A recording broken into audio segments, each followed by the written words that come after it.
For over 400 years, audiences have watched William Shakespeare's Othello with a shared understanding. The traditional interpretation frames it as a story about a villain successfully planting the seed of jealousy.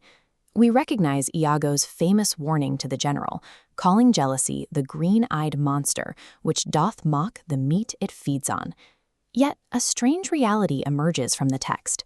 Othello, a brilliant and respected military leader, dismantles his career, his marriage, and his life without ever seeing a single piece of concrete physical proof of his wife's infidelity. Othello's cognitive collapse follows a precise sequence defined within Indian knowledge systems. The fatal threat is the unobserved disintegration of the mind's own internal safeguards. On a physical battlefield, Othello is an absolute master of strategy and combat. On the inner battlefield of his own thoughts, he is entirely defenseless. We can visualize his internal state using this diagram of the first pillar of Indian psychology, manas, or the mind. Here, manas rests on a fulcrum. Depending entirely on its level of discipline, it will tip toward either profound wisdom or complete suffering. Iago understands this vulnerability. He avoids physical confrontation and never bothers forging physical evidence. His strategy is an invisible, direct assault on Othello's unguarded manas. Absolute physical strength offers zero protection when an undisciplined mind leaves a person open to psychological manipulation. Iago executes this manipulation by weaponizing vague assumptions and strategic silence, dropping hints while carefully avoiding concrete statements. To defend against this, the mind requires the second pillar, Viveka, or discernment.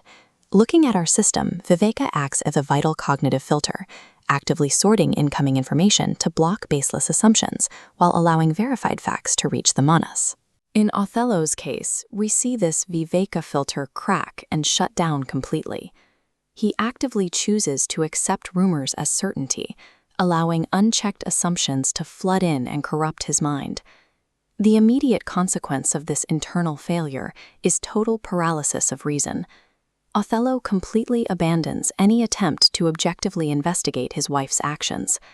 A tragedy's fatal turning point rarely occurs during the dramatic climax.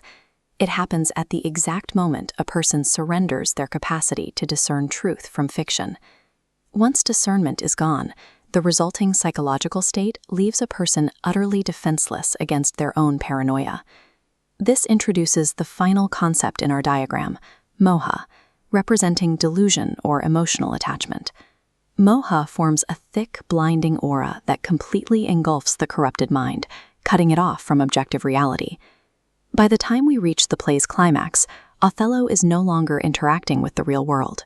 He is violently responding to a hallucination constructed entirely out of his deepest insecurities.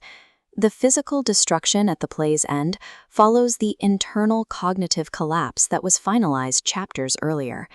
Unchecked delusion alters perception and weaponizes our own hands to destroy what we love based on illusions. Othello ultimately fails because he stops trusting his own capacity for thoughtful, rational judgment. The mechanics of his psychological downfall mirror how digital rumors, insecurity, and misinformation erode modern relationships today. Social media feeds are engineered to overwhelm Viveka, flooding the manas with unverified information specifically tailored to trigger emotional attachment and moha. The required defense mechanism is a pause for critical self-reflection. We have to ask, is this actually true? Have I examined the facts?